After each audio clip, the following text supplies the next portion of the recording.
तापमान एक ऐसी चीज है जिसे हम हर रोज हर पल महसूस करते हैं, है ना?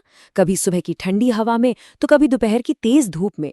पर क्या कभी सोचा है कि ये असल में है क्या?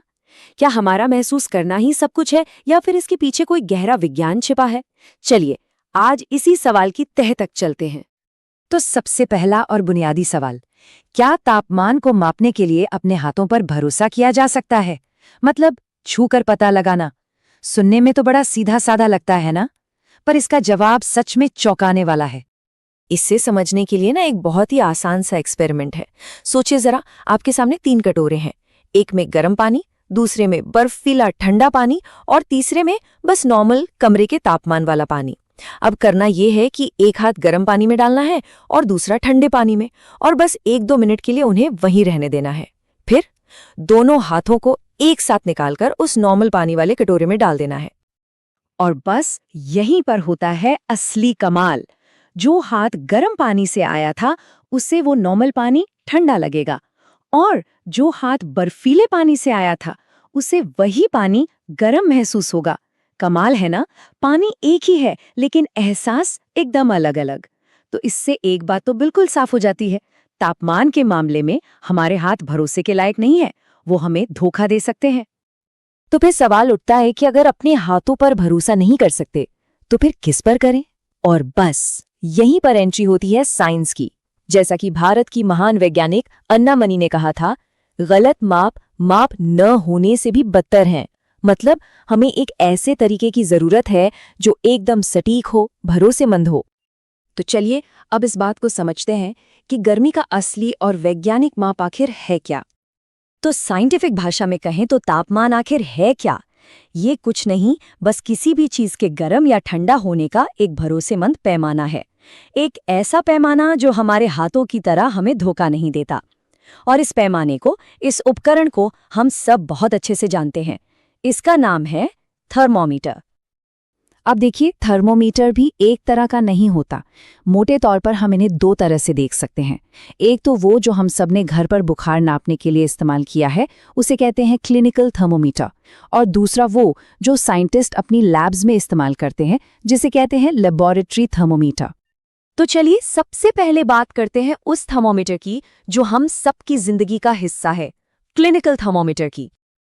देखिए, क्लिनिकल थर्मोमीटर का एक और सिर्फ एक ही मकसद होता है, इंसानी शरीर का तापमान मापना। और इसी वजह से इसकी रेंज बहुत ही लिमिटेड होती है, सिर्फ 35 डिग्री से लेके 42 डिग्री सेल्सियस तक।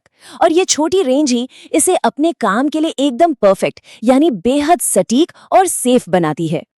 और एक नंबर है जो हम सबके दिमाग में बैठा हुआ है, 37 डिग्री सेल्सियस। यही है नॉर्मल बॉडी टेम्परेचर, या शायद नहीं?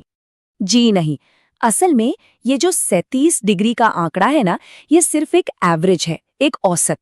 एक बिल्कुल स्वस्थ इंसान का नॉर्मल टेम्परेचर भी थोड़ा बहुत ऊपर नीचे हो सकता है। ये इस बात पर भी डिपेंड करता है कि उम्र क्या है, दिन का कौन सा पहर है, या फिर अभी अभी कोई भागदौड़ वाला काम किया है या आराम। तो फिर इसे सही तरीके से इस्तेमाल कैसे करते हैं? बहुत ही सिंपल है। सबसे पहले इसकी टिप को अच्छे से साफ करें, फिर टिप को जीभ के नीचे रखें। इसके बाद बस एक बीप का इंतजार करें और फिर डिजिटल डिस्प्ले पर रीडिंग देख लें। तो ये तो हुई क्लिनिकल थर्मोमीटर की बात। अब जरा देखते हैं कि लैब में इस्तेमाल होने वाला थर्मोमीटर इससे कितना अलग होता है। और सच पूछिए तो दोनों में जमीन आसमान का फर्क है।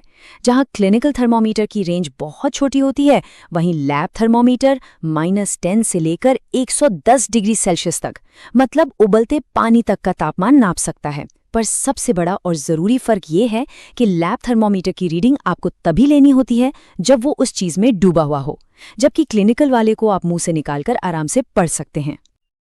लैब में एक्यूरेसी यानी सटीकता ही सब कुछ है, इसीलिए लैब थर्मोमीटर इस्तेमाल करते वक्त उसे एकदम सीधा रखना जरूरी है। और साथ ही ये भी ध्यान रखना होता है कि उसका बल्ब बर्तन के किनारों या नीचे जमीन को न छुए। क्यों? ताकि आप बर्तन का नहीं बल्कि उसके अंदर जो लिक्विड है उसका सही सही तापमान नाप सकें। और अगर ये सावधानी नहीं बरती तो क्या होगा? अगर थर्मामीटर को टेढ़ा रखा या उसे बर्तन से छुआ दिया तो रीडिंग गलत आएगी। और एक गलत रीडिंग का मतलब है कि आपका पूरा का पूरा एक्सपेरिमेंट ही बेकार हो गया। तो अब एक सवाल मन में आ सकता है कि जब लैब थर्मोमीटर इतनी बड़ी रेंज नाप सकता है तो हम उससे बुखार क्यों नहीं नाप सकते? वजह बहुत सीधी सी है। याद है मैंने बताया था कि उसकी रीडिंग उसे डुबोकर ही लेनी पड़ती है। बस जैसे ही आप उसे मुंह से बाहर निकालेंगे, लिक्विड का लेवल फौरन नीचे गिर जाएगा और आपको कभी भी सही रीडिंग मिल ही नहीं पाएगी। चलिए, अब शरीर और लैब से बाहर निकलकर देखते हैं कि तापमान हमारी पूरी दुनिया के लिए कितना जरूरी है। देखिए, तापमान सिर्फ हमारे शरीर या लैब तक ही सीमित नहीं है। ये मौसम की भविष्यवाणी की रीढ़ की हड्डी है। हम सब रोज मौसम की रिपोर्ट में सुनते हैं ना कि आज का मैक्सिमम टेम्परेचर इतना रहेगा और मिनिमम इतना। ये सारा का सारा अहम डेटा दुनिया भर में फैले हजारों मौसम स्टेशनों से ही इकट्ठा किया जाता है। और जब मौसम विज्ञान की बात हो तो हम अन्नामणि जी को नहीं भूल सकते। उन्हें वेदर वुमन ऑफ इंडिया यानी भारत की मौसम महिला के नाम से जाना जाता है। उन्होंने इतने सारे मौसम से जुड़े उपकरण डिजाइन किए और बनाए कि भारत इस टेक्नोलॉजी में आत्मनिर्भर हो गया। उन्हीं की बदौलत आज हम मौसम का इतना सटीक अनुमान लगा पाते हैं। तो आज हमने देखा कि तापमान को सही तरीके से मापना कितना जरूरी है, और हम ये भी जानते हैं कि किसी चीज के ठंडा होने की एक हद है, एक लिमिट है जिसे हम एब्सोल्यूट जीरो या परम शून्य कहते हैं, यानी -273.15 डिग्री सेल्सियस। इससे ज्यादा ठंडा कुछ भी नहीं हो सकता। लेकिन क्या कभी ये सोचा है कि गर्म होने की भी कोई हद है? कोई चीज ज्यादा से ज्यादा कितनी गर्म हो सकती है? क्या गर्मी की कोई आखिरी सीमा है? इस पर सोचिएगा जरूर।